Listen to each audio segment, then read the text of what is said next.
Ladies and gentlemen, it appears that good old Techless is back with another banger video. And this time, he's going to be talking a little bit about how Genshin Impact, the hit action RPG gacha game by Hoyoverse, is in fact dying. Or really, he's asking the question of whether or not it is. And I do believe that the next 11 minutes and 29 seconds will be a discussion about whether or not that is actually happening. And so with that, I'm continuing my Techless farming streak, having a great time with it. Let's go ahead. Let's dive right on into it. Take it away, Mr. Tone. What's going on, YouTube? So, a couple of people in my chat were wondering, how is Wuthering Waves doing? How is Endless Zone Zero doing? How is Honkai Star Rail doing? How is Genshin Impact doing in the state of 2025? And I just kind of wanted to go over some projected analytics of general interest amongst the community on the internet, depending on the region. Yes, there's a lot of addendums, there's a lot of classifications for how this information is to be perceived. Do not worry about how well your game is or is not doing according to general interest. It really doesn't matter too much. The only thing that matters is how much you are enjoying the game. So that was a tee-off that I didn't expect. You know, usually when people think about Tectone, when they think about him making statements, especially with one as inflammatory as Genshin Impact dying, they kind of expect him to take a lot more of an aggressive viewpoint, right? Or a lot more of a pessimistic point of view on the situation. And I found this to be actually very optimistic, right? Kind of just enjoy whatever you want, have a good time with it. So I think that really sets a different tone for what I was expecting in this video. So let's go ahead and see what else is in store for us. I want to go over this, look at some raw statistical data, and let's talk about it a little bit. So there's 4 games that I always like to talk about, and maybe we'll splash in a couple other ones if chat really wants to see it. But we're going to be talking about Google Trends today. Yes, very fun, very cool. And we're going to see how Wuthering Waves is doing. We're going to talk about how Endless Zone Zero is doing, how Honkai Star Rail is doing, and how Genshin Impact is doing. Now, I would like to really break down the statistical data and what it looks like, but just to get us started, let's go ahead and pull up some information. Okay, great.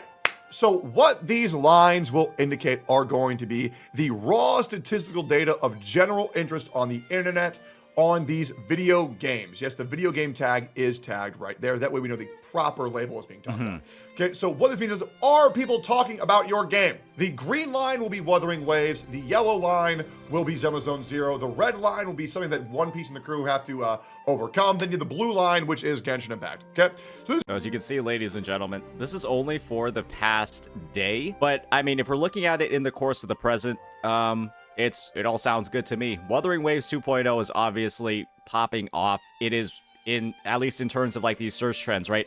It's doing better than Honkai Star Rail and Endless Zone Zero. Games that it's actually typically fallen behind, especially in that 1.0 version, but it's still not reaching the peaks of Genshin Impact. COVID buff is unfortunately, and sunk cost fallacy and no return, still in heavy effect here. This is United States over the past day. Now, I would like to start off with worldwide first. However, I am of the firm advocacy that I don't really give a fuck what's going on worldwide. I only give a fuck about what's going on in America. Fair. However, this is very, very, very interesting. Now, let's talk about why that is.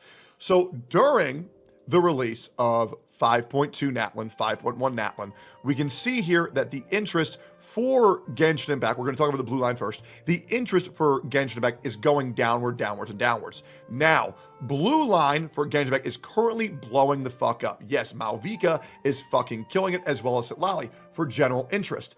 Now, this is where you guys need to take this with a grain of salt. Guys, that happens every single Archon patch. There's always a big blow up because you're basically introducing the strongest character in the region, the one that's been teased across multiple version updates. And one thing you have to keep in mind is that 5.3 is actually almost the latest that they've ever released in Archon. I do believe in 4.2 it was Farina. In 3.2 it was Nahida. So 5.3 is something that they've been building up to for an incredibly long time in the story. So what you're seeing here is you could perceive this as, wow, Genshin Impact is doing very good. However, I would like to say that this day of the controversy, or this day is actually a spike for controversy, meaning that people are currently talking about Genshin. That does not mean they're talking well about Genshin. Genshin, for you guys, in case you don't know, currently blew up for predatory practices in means of Malvika and Sitlali's banner releasing on the same day and ending on the same day before we get the reward in the second half of the patch. Very not good, as well as the narrow mirror situation blowing up. Proof? Okay, I can show you. This is currently timestamped of proof of this. hence by the video of, was I wrong about the Genshin Impact content creators? This is obviously talking about the massive controversy that blew up on that day on January 1st and January 2nd about content creators talking about the banner system. The banner system blew up social media, as well as the Narrow Marrow situation also blowing up and resurfacing once again. And so I can validate this myself using my own channel as well. So let me just pull a tech list over here and we can talk about it too. Tectone ruined Genshin Impact, how Hoyo sabotaged Hoyo creators, why Hoyo CCs can't play WuWa 2.0, the worst version in gacha gaming. That's talking about Genshin 5.3. What else do we got here? There's a bunch of other stuff. How Hoyo ruined their biggest creators, that's another one. And obviously, right, the big one about Narrow Marrow, the worst devs in gacha gaming. That's actually one of the best videos that I've had in recent weeks. And it directly addresses the whole Narrow Marrow super predatory, or not even predatory, just dickish behavior by the Hoyo content creation staff and, you know, inherently the devs themselves as a result of that. And if these are the videos that were doing the best in the past recent weeks, that's publicity for Genshin Impact, right? But is it the best publicity? And if a Wuthering Waves creator, right, where I primarily make Wuthering Waves content, and I'm going ahead and I'm now making content that's critical about Hoyoverse, if that is what's taking flight, you can imagine that, again, a lot of people were probably not very happy with what has happened with the game in recent weeks. So that's that context. Let's keep going, Techless. It has been, Genshin's been in a very poor spot for it as far as public perception, PR-wise, has gone. However, there are a lot of people who are also excited about 5.2. So this can be a pros and a cons. If this was good for the game, we will know in about a month. We will see if this this trajectory continues to go upwards or downwards. Currently, it is on a good U pattern. So for Genshin, as far as general interest goes, it is on a good upward trend. I do predict over the next month, it is going to drastically go down and probably hit one of their lower peaks around 29 of the same interest they had on the 14th of November. But we will see this. That's just my opinion. I believe this is a bad spike, but it's up to you to do your own interpretations on the projections of this data. Bad publicity is still publicity. Absolutely, True. You're absolutely correct. And that's why I have a career in 2025. So now we got Genshin out of the way. This could be looking very good for the game or bad. We're not sure yet. We need more data. And we currently have Wuthering Waves. We're going to get Genshin back. They actually do have some data on the pull numbers on some of those Genshin tracker websites that talk about, you know, users input their own data, I believe specifically on the PC, and they track how many times a banner has been pulled based off of this data. And from right now at this point, from data that I saw the other day from that website, Mavuika is actually one of the lowest performing Archon banners on release that they've ever had. I do believe that is what the data is showing. Mavuika is quite literally the worst Archon banner ever. Off this list now, because we've kind of talked about it, we've kind of addressed it, and now I really want to laser in on these games. Now, this data is very, very, very interesting. And the reason why this is because Wuthering Waves The website is paimon.moe. Yeah. spiked. And it spiked hard, guys. It spiked hard. Yep. Overtaking Zenless Zone Zero and Honkai Star Rail dominantly. Now, I predicted it was going to drop off and continue to drop off fairly significantly afterwards. However, it's not doing that. It fell off, but then it respiked. And this is what I mean. If you looked at the previous data spike for Genshin Impact, it's going to spike up and it's going to go down. And it's going to go down hard. But seeing it spike up, go down, then go back up, this is why all publicity is good publicity. However, good publicity is really good publicity. This shows that people have seen the new product, they gave it a shot, it was reconfirmed to be what people wanted it to be, and now it's respiking again. And this is the thing.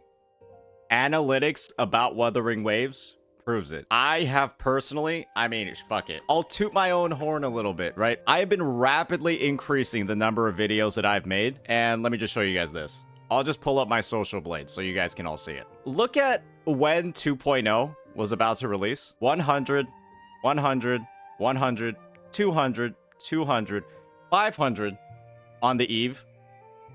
500, 300, 2.0 launches, 400, 700, 400, 800, 1.3K, plus obviously this one's still going, plus 500, right? And you can just sort of see that the second 2.0 launched, I personally don't think that my content has dramatically gotten more attractive or like extremely higher quality in the span of a week, I think it's fair to say, ladies and gentlemen, that the game is simply more popular. There's more people playing it now, and as a result, anybody who's creating Wuthering Waves content or has established themselves as a Wuthering Waves creator, sorry, Mr. Pokey for quitting the game, they've seen a rapid increase in their subscriber base and the number of views that they have, and, you know, inherently through that, their monetization on their channels. Blah, blah, blah. So think about it this way. The game, quite literally, I mean, based off of every statistical measure we've seen thus far, right? I think this tells a lot, the massive increase in subscribers and views every single day. The game is really good, and people really like it, and they want to consume more content about the game. I'll go ahead and I'll pull up one more data point, right? I'll pull up one more data point.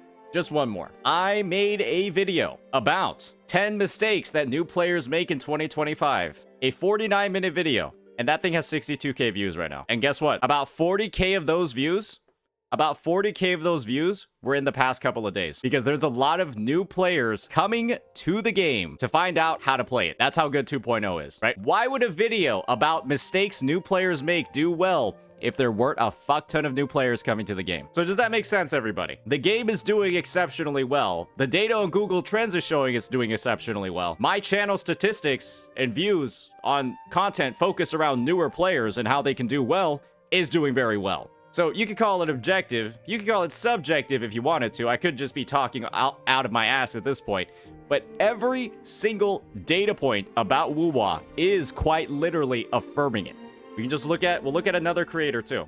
Gotcha Smack, right? Made a vid about my first impressions of WuWa 2.0.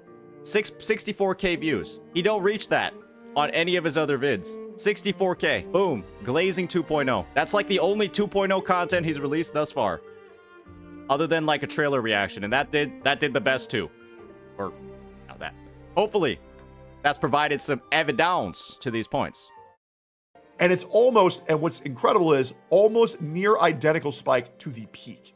This is something that you do not see very often. This is something that you pretty much see never happen. And for Zenless Zone Zero, for Honkai Star Rail, you don't see that happen until you notice Zenless Zone Zero spike, fall off, then respawn. Yeah, so I think it's fair to say, ladies and gentlemen, ZZZ 1.4 maybe did not save the game. I tried playing it. I really did. I put a lot of hours into it, and then 2.0 launched, and I was like, I don't really want to play the game anymore. I even spent money too. I spent at least a good like $50 on ZZZ, and I don't want to play it anymore. And you can see over here, 2.0 launched for WuWa, that yellow line, and then ZZZ just went down even more. I tried, guys. I gave it a fair shake, but it's hard to keep playing it. Spike once again and really maintain a higher average than was previously attainable for the previous data graph. And the reason why that is because Zenless Zone Zero had 1.4, had a massive resurgence for 1.4. It reestablished players' interest and faith in the game, and a lot more people are sticking with it. Zenless Zone Zero and Wuthering Waves both are in a great spot. Honkai Star Rail is obviously something to worry about. I do think that the take that ZZZ is in a great spot is like, I don't know about that, Techie, it just... Because Honkai Star Rail previously was a lot larger and would dumpster Wuthering Waves and would dumpster Zenless Zone Zero. It's currently on a negative trajectory, but we need to see how Enforce instills faith or does not instill faith amongst their players. Here, guys, one thing he didn't mention was that this was the Honkai Star Rail 3.0 livestream. That was the livestream for one of the more hyped version updates. We just have to see what the 3.0 release is looking like. Here's what I want to say.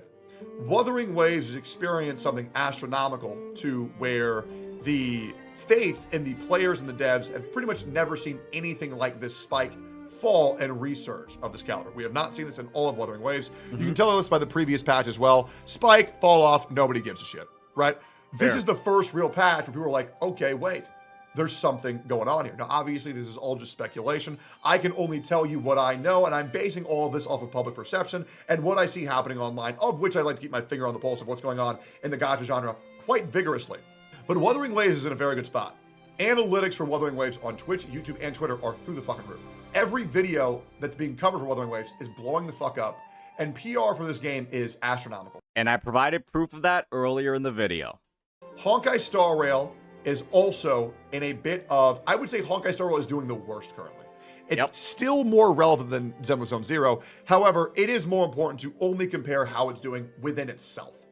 And Honkai Star Rail is the lowest it's ever been. 3.0 Amphoreus is so damn important. And I can honestly say with 100% assurance that I have no idea what the fuck is going to go on. I am so scared for 3.0. Fucking what?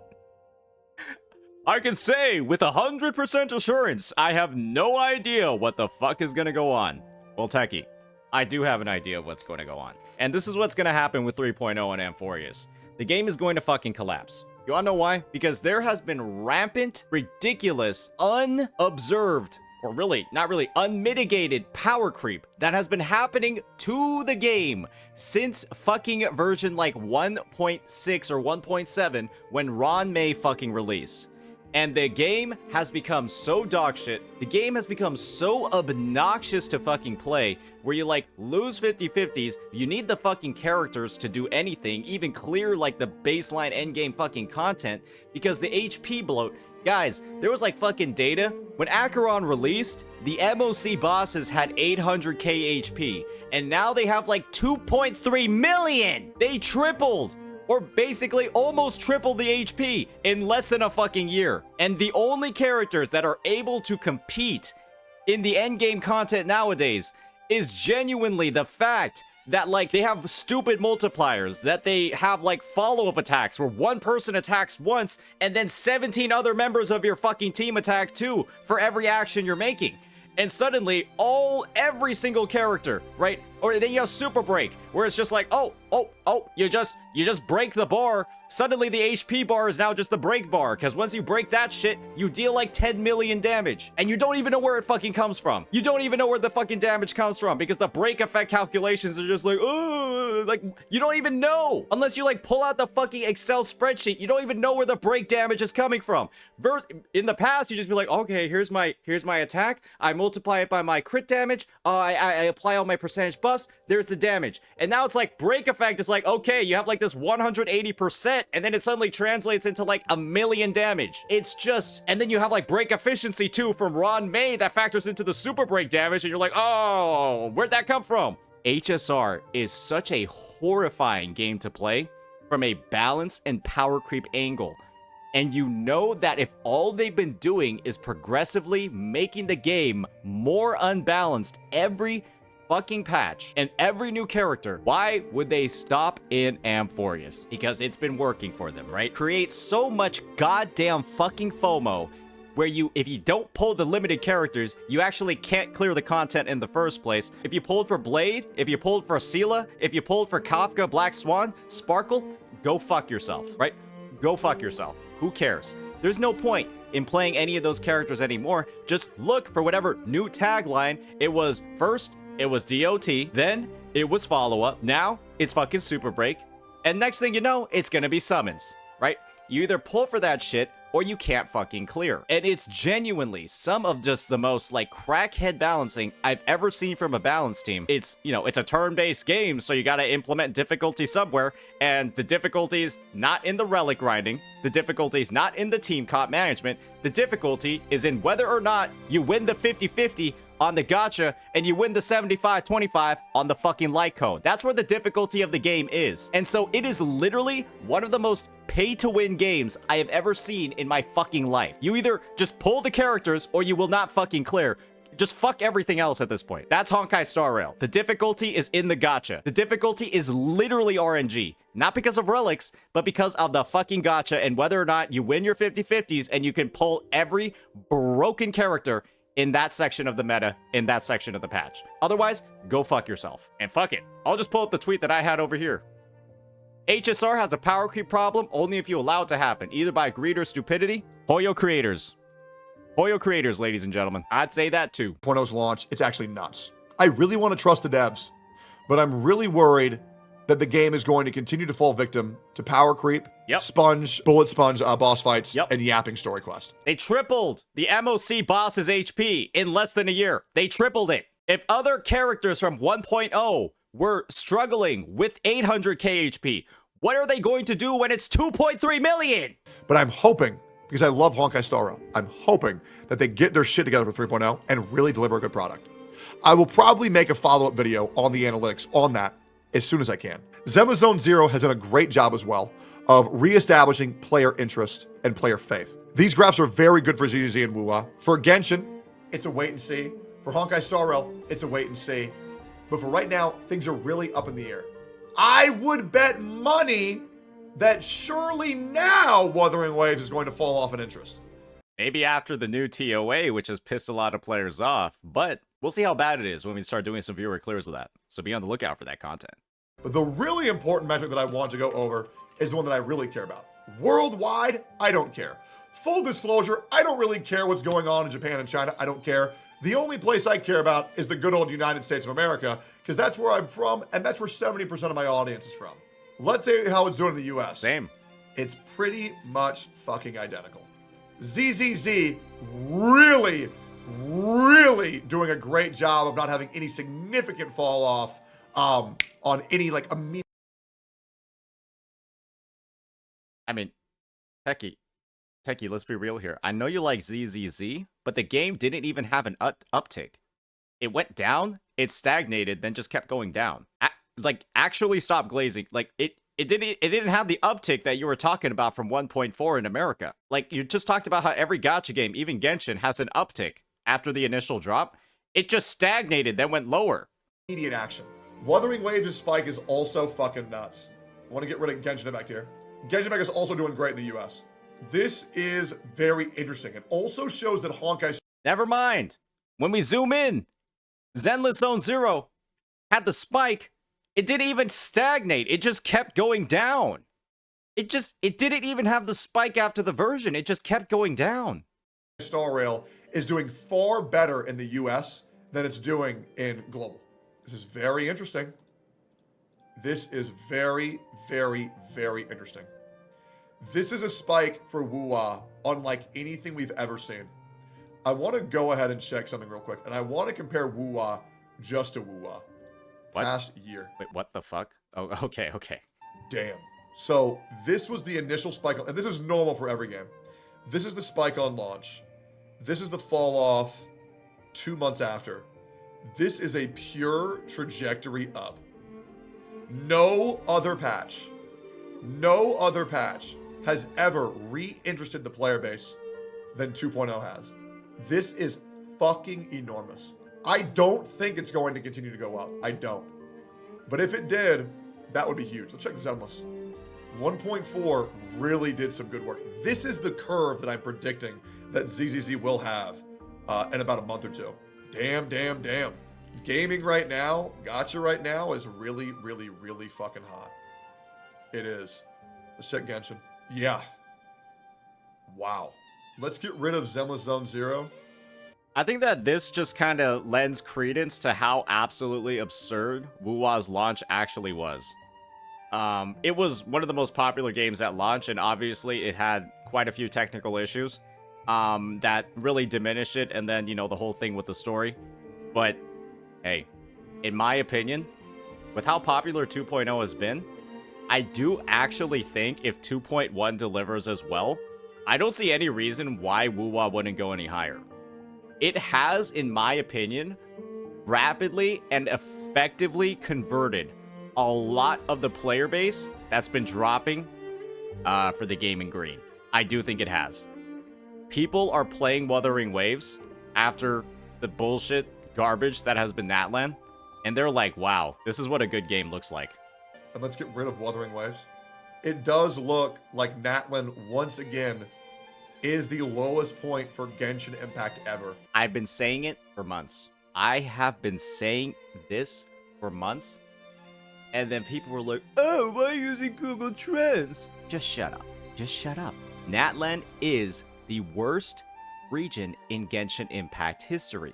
And that is, in my opinion, a subjective take. But there are so many metrics you can use nowadays that I do believe will prove it objectively true. Because holy shit, why else do you think that there has been power creep and exploration QOL locked behind every single banner? Because the region is so fucking bad that they don't know any other way to sell the fucking characters. Your Archon has a motorcycle that flies! Hitting a 16 before the lowest was an 18. Natlan is the lowest it's ever been in Genshin's lifespan. It's hitting a spike right now, but I'm going to predict the next 2 months, we're going to hit a new rock bottom for Genshin. Guys, this is during the fucking story quest.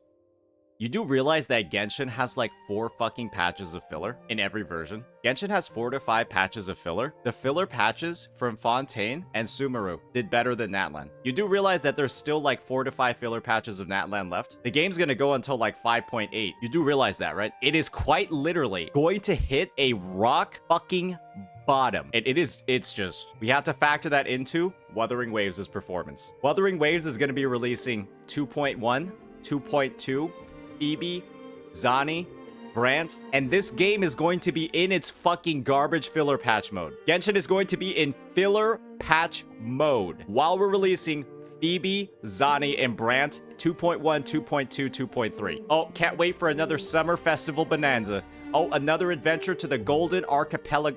Shut up. It's gonna be bad. I do. I really do think that.